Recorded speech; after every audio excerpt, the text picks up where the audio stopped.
نحمده ونصلي على رسوله الكريم أما بعد أعوذ بالله من الشيطان الرجيم بسم الله الرحمن الرحيم ولا تباشروهن وأنتم عاكفون في المساجد صدق الله العظيم وقال النبي صلى الله عليه وسلم إن قد حضركم شهر عظيم فيه ليلة خير من ألف شهر من قريبنا فقد غفر الخير كله او كما قال عليه السلام والسلام.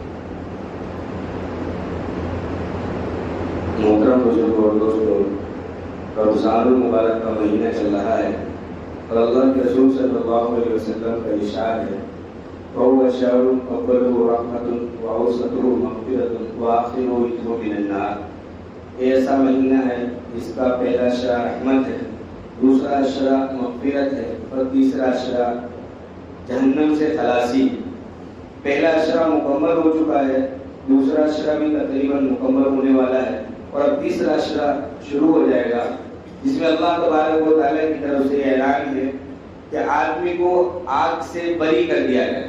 اور ایک مسلمان کے لیے اس سے بڑی نعمت کیا ہو سکتی ہے کہ اللہ تبارک و تعالیٰ کی طرف سے اعلان ہو جائے کہ اس کو جہنم میں نہیں ڈالنا ہے بلکہ کو جنت کے اندر بھیج دو. ایک روایت اور اللہ کے رسول صلی اللہ علیہ وسلم کی ہے کہ اللہ کے رسول صلی اللہ علیہ وسلم نے صحابہ کو جمع کیا. جمع کرنے کے بعد آپ ممبر کے اوپر چڑھے. آپ نے کہا حضور ممبر کے قریب ہو جاؤ. پھر آپ ممبر کے اوپر چڑھے. آپ نے پہلی سیڑھی پر قدم رکھا تو آپ نے فرمایا آمین. آپ نے دوسری سیڑھی کے اوپر قدم رکھا تو آپ نے فرمایا آمین. اور آپ نے تیسری سیڑھی کے اوپر قدم رکھا تو آپ نے فرمایا آمین. صحابہ کرام رضوان اللہ تعالیٰ علیہم اجمعین نے اللہ کے رسول صلی اللہ علیہ وسلم سے پوچھا کہ اللہ کے رسول آج سے پہلے ایسا واقعہ کبھی پیش نہیں آیا جیسا واقعہ آج پیش آیا. اللہ کے رسول نے فرمایا کہ جب میں نے پہلی سیڑھی کے اوپر قدم رکھا ارسلی جبریل امین میرے پاس آئے اور مجھ سے کہنے لگے کہ وہ شخص تباہ و برباد ہو جائے، بُعْدًا لِمَنْ أَدْرَكَ رمضان. وہ شخص تباہ و برباد ہو جائے جس نے رمضان المبارک کے مہینے کو پایا اور وہ جنت میں نہ جائے. یعنی اس مہینے کے اندر اللہ تبارک و تعالیٰ مسلمان کے گناہوں کو معاف فرما دیتے. اس مہینے کے اندر اللہ تبارک و تعالیٰ کی طرف سے دعا کی قبولیت کے اوقات ہیں. روزہ دار کی دعا تو ویسے ہی قبول ہوتی ہے. اللہ کے رسول نے فرمایا ثلاثۃ لا ترد دعوتهم کہ تین لوگ وہ ہیں جن کی دعائیں قبول ہوتی ہیں. اس میں پہلے نمبر پر ارشاد فرمایا دعوت الصائم، روزہ دار کی دعا ہے. اور اس مہینے کے اندر اللہ تبارک و تعالیٰ کی طرف سے جو انعامات ہوتے ہیں اور اللہ تبارک و تعالیٰ کی طرف سے جو رحمتوں کا نزول ہوتا ہے اور اللہ تبارک و تعالیٰ کی طرف سے اپنے بندوں کے لیے جو بخشش کے اعلان ہوتے ہیں، اگر ان تمام باتوں کے باوجود بھی میں اور آپ اور یہ پوری امت اگر غفلت کے اندر ہے اور ہماری اور آپ کی بخشش نہ ہو تو حضرت جبریل امین نے فرمایا بُعْدًا لِمَنْ أَدْرَكَ رمضان کہ اللہ تبارک و تعالیٰ کی طرف سے تو انعامات ہیں اور ہم غفلت میں ہیں. اللہ تبارک و تعالیٰ کی طرف سے تو احسانات ہیں اور ہم غفلت میں ہیں. اللہ تبارک و تعالیٰ کی طرف سے تو رحمتوں کا نزول ہو رہا ہے اور ہم غفلت میں ہیں. یہ ناقابل برداشت ہے. اب ان لوگوں کے لیے جبریل امین کو حکم ہوا کہ اب ان کے لیے بد دعا کر دو، اب ان کے لیے بد دعا کر دو. میرے دوستو یہی جو ماہ رمضان المبارک ہے، اب اس کا ایک اشرا باقی ہے. اس ایک اشرے کے اندر خاص طور سے دو کام ہوتے ہیں. یہ تو پورا ماہ مبارک ایسا ہے کہ نماز، روزہ، قرآن پاک کی تلاوت، ذکر و اذکار، بلکہ ہمارے بزرگوں کے تو معمولات میں یہ لکھا ہے کہ وہ ماہ مبارک میں ملنا جلنا بھی چھوڑ دیتے تھے. لوگوں کے خطوط کا جواب دینا بند کر دیتے تھے. ماہ مبارک آیا اس کے بعد ملنا جلنا بند، ملاقاتیں بند، سب کچھ بند. اب اللہ تبارک و تعالیٰ کے در پہ حاضر ہو جانا ہے اور اپنے تمام باتوں کو منوا لینا ہے، اپنے مسائل کو حل کر لینا ہے. یہ موقع آج اللہ تبارک و تعالیٰ نے مجھے اور آپ کو دیا ہے کہ اس ماہ مبارک کے اندر میں اور آپ صحت مند ہیں، تندرست ہیں. ہمارے اندر یہ استعداد ہے کہ اللہ تبارک و تعالیٰ سے مانگے. تو خاص طور سے جو ابھی اخیری اشرا آ رہا ہے، اس اشرے کے اندر خاص طور سے دو کام کرتے ہیں. پہلے اشرے کے اندر جو ہوا ہو گیا، جو اچھے کام ہوئے الحمدللہ. جن میں کوتاہی ہوئی ہم اللہ تبارک و تعالیٰ سے معافی مانگ لے. دوسرا اشرہ یہ مکمل ہونے کو ہے، جو کام ہم سے ہوئے ٹھیک ہے، نہیں ہوئے ہم اللہ تبارک و تعالیٰ سے معافی مانگ لے. اب یہ تیسرا اشرہ آ رہا ہے. اس تیسرے اشرے کے اندر خاص طور سے ایک کام ہے اعتکاف کا. اعتکاف اللہ کے گھر پہ آ کر کے پڑھ جانا. علامہ خراسانی یہ فرماتے ہیں کہ معتکف کی مثال ایسی ہے کہ جو کسی بادشاہ کے در پر جا کے پڑھ جائے اور یہ کہہ دے کہ جب تک میرا مسئلہ حل نہیں ہوگا میں آپ کو در کو چھوڑنے والا نہیں ہوں. اور ہمارے بزرگ بھی یہی فرماتے ہیں کہ معتکف کی مثال ایسی ہے کہ وہ اپنے مسائل کو لے کر اللہ تبارک و تعالیٰ کے دربار میں حاضر ہو جائے. اور اس کی مثال ایسی ہے مسجد کے ٹوٹے. اللہ کے رسول نے فرمایا کہ کچھ لوگ ایسے ہیں جو مسجد کی میخیں ہیں، وہ مسجد کے اندر آ کر کے بیٹھتے ہیں، فرشتے ان کے انتظار میں رہتے ہیں. فرشتے ان کے انتظار میں رہتے ہیں. جب وہ کہیں فَإِن فَقَدُوهُمْ، اگر وہ فرشتے مسجد میں آئے دیکھا کہ وہ لوگ نہیں ہیں تو سَأَلُوهُمْ، ان کے بارے میں آپس میں پوچھتے ہیں کہ فلاں شخص کا مسجد کے اندر بیٹھا رہتا تھا کہاں چلا گیا. وہی مرضا، اگر وہ بیمار ہو جاتے ہیں تو فرشتے ان کی عیادت کرتے ہیں. اگر وہ تندرست ہوتے ہیں تو فرشتے اللہ تبارک و تعالیٰ سے دعا کرتے ہیں کہ اللہ یہ تیرے در پہ حاضر رہنے والے لوگ ہیں، تو ان کی تندرستی کو دور فرما دے. یہ بیمار ہیں، یہ تیرے در پہ حاضر ہوتے ہیں، تو ان کی بیماریوں کو دور فرما دے. ایسا ہی آخری اشرا ہے میرے دوستو، اس کے اندر خاص طور سے اعتکاف کا اہتمام کرنا چاہیے. آپ کو کیا بتاؤں، اللہ کے رسول صلی اللہ علیہ وسلم نے ارشاد فرمایا من اعتکف یوما، اگر کسی نے ایک دن کا اعتکاف کیا ابتغاء وجہ اللہ، اور اس کا مقصد یہ تھا کہ اللہ تبارک و تعالیٰ مجھ سے راضی ہو جائے، جعل اللہ بینہ و بین الناس ثلاث خنادق. جو شخص اعتکاف کرتا ہے ایک دن کا، ایک تو جو مصنون اعتکاف جو آج شام سے شروع ہو جائے گا، ایک ہے مصنون اعتکاف اور ایک ہے نفل اعتکاف. مصنون اعتکاف یہ 10 دن کا اعتکاف ہے. مسجد کے اندر پورے محلے میں سے کسی ایک کا بیٹھنا ضروری ہے. یہ سنت علی الکفایہ ہے.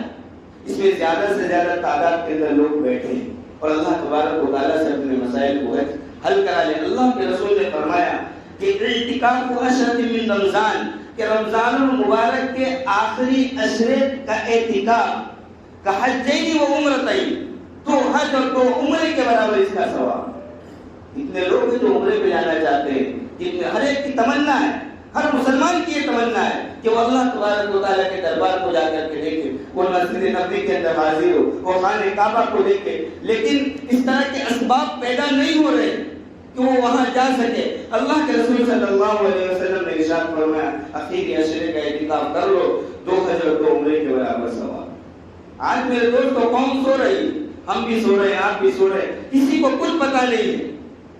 بلکہ اعتکاف میں بیٹھنے کے لیے باضابطہ تشکیلیں کرنی پڑتی ہے، لوگوں سے ملاقاتیں کرنی پڑتی ہے اور کہنا پڑتا ہے کہ بھائی اپنے گھر سے کسی اور کو اعتکاف میں بٹھا دو. بلکہ ہونا یہ چاہیے تھا کہ اس امت کا ہر نوجوان مسجد کے اندر حاضر ہو جائے. یہ 10 دن تھے میرے دوست. ابھی کا ماحول ہے، ابھی تو احمدآباد کے اندر پیٹرولنگ بھی بڑھا دی گئی ہے، جگہ جگہ پر پولیس والے کھڑے ہوئے ہیں. اپنے نوجوان بچوں کی ہم حفاظت کر لیں، اور اس سے بڑی حفاظت کا کوئی ذریعہ نہیں ہے کہ ہم ان کو اللہ کے گھر میں بھیج دیں. وہ اللہ کے گھر میں رہ کر 10 دن کے اندر ان کے اندر یہ احساس پیدا ہو جائے کہ ہمیں یہ باتیں معلوم نہیں ہے، ہمیں نماز کا طریقہ معلوم نہیں ہے، ہم کو قرآن پڑھنا نہیں آتا ہے. وہ ان تمام باتوں کو اس 10 دن کے اندر سیکھ لے، ایک احساس، ایک شعور ان کے اندر پیدا ہو جائے. قوم کے اندر عمومی احساس پیدا کرنے کی ضرورت ہے. میرے دوستو ہمارا نوجوان راتوں کو دیر تک سڑکوں پر بیٹھ سکتا ہے، راتوں کو دیر تک گاڑی لے کے گھوم سکتا ہے، وہ قہوہ خانوں، چائے کی ہوٹلوں اور بڑی بڑی ہوٹلوں کے اوپر کھانے جا سکتا ہے. باپ کو اس کی کوئی فکر نہیں ہے. ضرورت اس بات کی ہے کہ آج ہم اپنے بچوں کی فکر کریں، اور جب اس طرح کے مواقع آئے ہم دل کو بڑا کریں اور اپنے بچوں کو مسجدوں کے اندر بھیجیں. اگر ہم پورے مکمل عشرے کا اعتکاف نہیں کرا سکتے تو کم سے کم نفلی اعتکاف ان سے کرائیں. ان کو عادت ہو، جب وہ بڑے ہوں گے اور ان کو معلوم ہوگا کہ ہمارے ابا تھے وہ ہم کو اعتکاف میں بٹھایا کرتے تھے، وہ اپنے بچوں کو کہیں گے کہ بیٹا جو تمہارے دادا تھے وہ ہم کو حکم دیا کرتے تھے کہ تم اعتکاف میں بیٹھو. آج ہم تم کو بھی یہی نصیحت کرتے ہیں کہ تم اعتکاف کے اندر بیٹھو. یہ تو آخری عشرے کے اعتکاف کی بات ہے. ایک دن کے اعتکاف کے اوپر ایک دن کے اعتکاف کے اوپر اللہ کے رسول صلی اللہ علیہ وسلم ارشاد فرماتے ہیں کہ اس کے اور جہنم کے درمیان 3 خندقوں کا فاصلہ کر دیا جائے گا، اور ایک خندق اور دوسری خندق کے درمیان جتنا فاصلہ ہے یہ آسمان سے لے کے زمین تک جتنا فاصلہ ہے اتنی بڑی ایک خندق ہوگی۔ یعنی مطلب اللہ کے رسول صلی اللہ علیہ وسلم کا یہ ہے کہ اگر کوئی آدمی اللہ تبارک و تعالیٰ کو راضی کرنے کے لیے ایک دن کا اعتکاف کر لے تو اس کا جہنم میں جانا محال ہے۔ اب وہ تو اللہ تبارک و تعالیٰ کے در پہ حاضر ہو گیا ہے، وہ تو کہہ رہا ہے کہ اللہ میں تیرے در پہ حاضر ہو گیا ہوں، میں تیرے در پر پڑ گیا ہوں، اب مجھے کچھ نہیں چاہیے، تیری رضا مجھے چاہیے۔ اس لیے میرے دوستو آخری عشرے کے اعتکاف کی کوشش کریں، اس طرح کا ماحول بنائیں، آپس میں ایک دوسرے سے ملاقات کر کے اپنے بچوں کو تیار کریں، نوجوانوں کو اعتکاف کے اندر بٹھائیں تاکہ ان کو دین کی اہمیت کا پتہ چلے، ماہ مبارک کی قدر ہو۔ اور اعتکاف کا سب سے بڑا فائدہ، جو اعتکاف کیوں کیا جاتا ہے، اس کا سب سے بڑا فائدہ یہ ہے، اللہ کے رسول صلی اللہ علیہ وسلم نے ایک مرتبہ پہلے عشرے کا اعتکاف کیا، پھر اللہ کے رسول صلی اللہ علیہ وسلم نے دوسرے عشرے کا اعتکاف کیا، پھر اللہ کے رسول صلی اللہ علیہ وسلم نے 20 رمضان کو صحابہ کرام کو مخاطب ہو کے فرمایا کہ میرے صحابہ کی جماعت، میں نے پہلے عشرے کا اعتکاف کیا تاکہ مجھے شب قدر مل جائے، میں نے دوسرے عشرے کا اعتکاف کیا تاکہ مجھے شب قدر مل جائے، اب مجھے کسی بتانے والے نے یہ بتایا کہ شب قدر تیسرے عشرے کے اندر ہے، تو اب میں تیسرے عشرے کا بھی اعتکاف کر رہا ہوں۔ یعنی اس سال اللہ کے رسول صلی اللہ علیہ وسلم نے پورے مہینے کا اعتکاف، کیوں؟ شب قدر میں۔ یہ شب قدر کیا ہے؟ انا انزلناه فی لیلۃ القدر وما ادراک ما لیلۃ القدر، لیلۃ القدر خیر من الف شہر۔ اللہ کے رسول صلی اللہ علیہ وسلم نے ارشاد فرما دیا کہ جس کی شب قدر میں مغفرت نہیں وہ آدمی محروم آدمی اگر کسی کو کہا گیا تو وہ شخص ہے جو شب قدر کے اندر محروم ہو جائے۔ آج میرے دوستو شب قدر اگر ہم یہ چاہتے ہیں کہ ہمیں شب قدر مل جائے تو خاص طور سے آخری عشرے کا اعتکاف کریں۔ اللہ کے رسول صلی اللہ علیہ وسلم نے پوری زندگی آخری عشرے کا اعتکاف کیا، ایک مرتبہ آپ نے پورے مہینے کا اعتکاف کیا، ایک مرتبہ آپ نے 20 دن کا اعتکاف کیا، اور ایک مرتبہ ایسا ہو گیا کہ آپ کسی وجہ سے آخری عشرے کا اعتکاف نہ کر سکے تو آپ نے شوال میں اس اعتکاف کی قضا کی، امت کو یہ بتانے کے لیے کہ یہ اعتکاف کتنی اہمیت والا ہے، کتنا ضروری ہے، تاکہ امت کو شب قدر مل جائے۔ شب قدر کوئی معمولی چیز نہیں ہے میرے دوستو، میں آپ کو کیا بتاؤں، اللہ کے رسول صلی اللہ علیہ وسلم ایک دن غمگین بیٹھے ہوئے، جبریل امین اللہ کے رسول صلی اللہ علیہ وسلم کے پاس حاضر ہوئے اور کہنے لگے اللہ کے رسول کیوں غمگین بیٹھے ہو؟ تو اللہ کے رسول کہنے لگے بھائی موسیٰ علیہ السلام کی قوم کی عمریں کتنی تھی، عیسیٰ علیہ السلام کی قوم کی عمریں کتنی تھی، صالح علیہ السلام، نوح علیہ السلام کی جتنی بھی بڑے بڑے انبیاء یہاں گزرے ہیں ان کی قوم کی عمریں کتنی تھی، نوح علیہ السلام 900 سال، 1000 سال، کتنی عمریں ان کی قوموں کی تھی، لوگ اتنا لمبے دنوں تک حیات رہتے تھے۔ اب میری عمر تو 60 سال 70 سال دنیا سے رخصت ہو جاتے ہیں، انہوں نے کتنے نیک اعمال کیے ہوں گے، اور میری یہ عمر یہ 60 سال میں کتنے نیک اعمال کرے گی، کہاں 1000 سال اور کہاں 60 سال۔ اللہ کے رسول غمگین بیٹھے ہوئے، ہمارے نبی غمگین بیٹھے ہوئے، دل میں بلند ہے، کس کی فکر ہے میرے دوست؟ آپ نماز پڑھ رہے ہیں، امی عائشہ کہہ رہی ہے کہ اللہ کے رسول اتنی نمازیں پڑھ رہے ہو، پیروں پہ ورم آ گئے، آپ کو کیا ضرورت ہے؟ آپ کو بخشائیں، آپ کو کیا ضرورت ہے؟ آپ کو بخشائیں، یہ امی عائشہ آپ سے کہہ رہی ہے۔ اور یہ ہمارے نبی اللہ کے رسول صلی اللہ علیہ وسلم غمگین بیٹھے ہوئے امت کی فکر کر رہے ہیں کہ یہ 60-70 سال کے اندر دنیا سے رخصت ہو جاتے ہیں، اس نے کبھی کوتاہی بھی کی ہوگی، کبھی نمازیں چھوڑی بھی ہوگی، کبھی اس سے کمیاں بھی ہو گئی ہوں گی، یہ کیا نام اعمال لے کر کے آئے گا؟ اللہ تبارک و تعالیٰ کی طرف سے اعلان ہوا، جبریل امین اتار دو، انا انزلناہ فی لیلۃ القدر وما ادراک ما لیلۃ القدر، لیلۃ القدر خیر من الف شہر۔ اے نبی آپ پریشان نہ ہو، آپ کی امت کا ہم نے خیال رکھا ہے، بس یہ امت فکر کر لے، ہم نے خیال رکھا ہے کہ ان کو ہم نے شب قدر دی ہے، اور شب قدر ایک رات کی عبادت کریں گے 1000 مہینے کی عبادت، بلکہ اس سے زیادہ عبادت کا ثواب ان کو ملے۔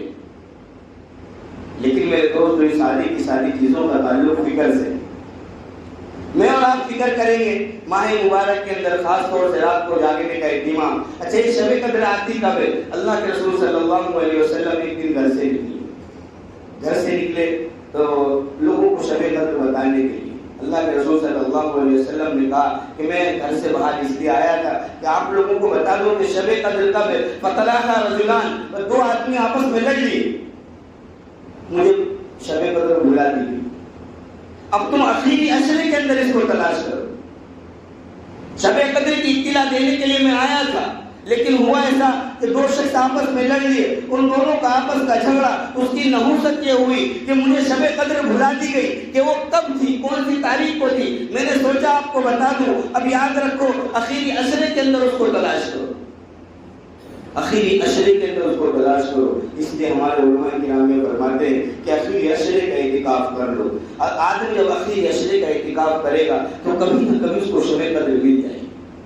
بلکہ شب قدر اللہ کے رسول نے فرمایا اخیری عشرے میں تلاش کرو. اخیری عشرے میں بھی کون سا؟ راتوں کے اندر اس کو تلاش کرو. 21ویں شب کے اندر اس کو تلاش کرو، 23ویں شب کے اندر اس کو تلاش کرو، 25ویں شب کے اندر اس کو تلاش کرو، 27ویں شب کے اندر اس کو تلاش کرو، 29ویں شب کے اندر اس کو تلاش کرو. اور آدمی کے دل کے اندر یہ تمنا اور یہ احساس ہونا چاہیے کہ زندگی کے اندر کبھی کم سے کم میں ایک بار شب قدر کو پالوں. اور اس کا طریقہ یہ ہے کہ آدمی اخیری عشرے کے اندر اعتکاف کرے. اور اخیری عشرے کے اندر اگر اعتکاف نہیں کر سکتے تو دوسرا طریقہ یہ ہے کہ آدمی روزانہ پابندی کے ساتھ جب سحری میں اٹھتا ہے تو اس موقع کے اوپر 2 رکعت نماز تہجد پڑھ لے. رات کو تراویح کے بعد تھوڑی بہت قرآن پاک کی تلاوت کر لے، ذکر و اذکار کر لے، تسبیحات کر لے. اور جب سحری کے لیے اٹھے تو کم سے کم 10-15 منٹ پہلے بیدار ہو جائے. بلکہ اخیری عشرہ جب داخل ہوتا تھا امی عائشہ صدیقہ رضی اللہ عنہ ہونا تو یہ چاہیے تھا کہ اللہ کے رسول کے فرمان کو مضبوطی سے پکڑ لیتے. امی عائشہ فرماتی ہے اذا دخل العصر، کہ جب اخیری عشرہ داخل ہوتا شد میزرہ، اللہ کے رسول صلی اللہ علیہ وسلم اپنی کمر کو کس لیتے تھے. وَيْقَظَ أَهْلَهُ وَأَحْيَا لَيْلَهُ، آپ اپنے گھر والوں کو اٹھایا کرتے تھے. یعنی اب اخیری عشرہ آ گیا ہے. ابھی اخیری عشرے کے اندر اللہ تبارک و تعالیٰ کی طرف سے اعتکاف بھی ہے، شب قدر بھی ہے، انعامات بھی ہیں. اور اب آخر میں یہ اعلان بھی ہونے والا ہے کہ اتنے لوگوں کو معاف کر دو. صحابہ نے پوچھا کہ اللہ کے رسول کیا یہ شب قدر ہے؟ کہ نہیں، انہوں نے روزے رکھے، اس کا بدلہ ان کو ملا. تو اخیری عشرہ امی عائشہ صدیقہ رضی اللہ تعالیٰ عنہ یہ فرماتی ہے کہ اللہ کا اذا دخل العشر، کہ جیسے ہی اخیری عشرہ داخل ہوتا اللہ کے رسول صلی اللہ علیہ وسلم احیا لیلہ، آپ پوری رات جاگنے میں گزارتے. وَيْقَظَ أَهْلَهُ، یہ دیکھو یہ ہم کو تعلیم دی جا رہی ہے. آپ کو بخشے بخشائیں گے، آپ کی شان میں کوئی فرق آنے والا نہیں ہے. اس کے باوجود امت کو یہ تعلیم دی جا رہی ہے کہ گھر کا جو بڑا ممبر ہے، جو ذمہ دار ہے، وہ رات کو جلدی اٹھے، اپنے بچوں کو اٹھائے، اپنی بیوی کو اٹھائے، اپنی بیٹیوں کو اٹھائے، اپنے بیٹوں کو اٹھائے، اپنے ماتحت لوگوں کو اٹھائے. کہ یہ اخیری عشرہ چل رہا ہے. اس اخیری عشرے کے اندر ہمارے اور آپ کے آقا محمد عربی صلی اللہ علیہ وسلم اپنے گھر والوں کو بیدار کرتے تھے. وہ لوگ اپنے گھر والوں کو اٹھاتے تھے، انہی کے نقش قدم پر چلتے ہوئے، اے بچوں میں آج تم کو اٹھا رہا ہوں، تم اٹھ جاؤ، اٹھ کے 2 رکعت نماز پڑھ لو، اللہ تبارک و تعالیٰ سے مانگ لو. یہ مانگنے کا مہینہ ہے. اور اچھا اس رات کے اندر یہ ہوتا ہے کہ اللہ تبارک و تعالیٰ کی طرف سے عمومی اعلان ہوتا ہے. الا من مستغفر، ہے کوئی معافی چاہنے والا، فاغفر له. الا من مسترزق، ہے کوئی روزی طلب کرنے والا، فارزقه. الا من مبتلا، ہے کوئی بیماری کے اندر مبتلا، فوافیہ، کہ میں اس کی بیماریوں کو دور کر دوں. یہ اللہ تبارک و تعالیٰ کی طرف سے اعلان ہوتا ہے کہ آ جاؤ. کتنے لوگ ہیں جن کو آنا ہے وہ سب کے سب حاضر ہو جاؤ، میری طرف سے دروازے کھلے ہوئے ہیں، میں معاف کرنے کے لیے بیٹھا ہوں. چند لوگ ہیں جن کی معافی کا اعلان نہیں ہوگا، سب کو معاف کر دیا جائے گا. چند لوگ ہیں جن کی معافی کا اعلان نہیں ہوگا. مدمن خمر، شراب پینے والا، آنکھ کھلنے والی نہیں، والدین کا نافرمان، قاطع رحم، رشتہ داری کو توڑنے والا اور زانی، یہ لوگ ہیں جن کی مغفرت میرے دوست اس مبارک مہینے کے اندر بھی نہیں ہوتی. اگر کوئی گناہوں کے اندر مبتلا ہے تو اللہ تبارک و تعالیٰ سے میرے دوست کو معافی مانگ لے اور اخیری عشرے کو صحیح معنی میں گزارنے کے اللہ تبارک و تعالیٰ ہم سب کو توفیق عطا فرمائے. وآخر دعوانا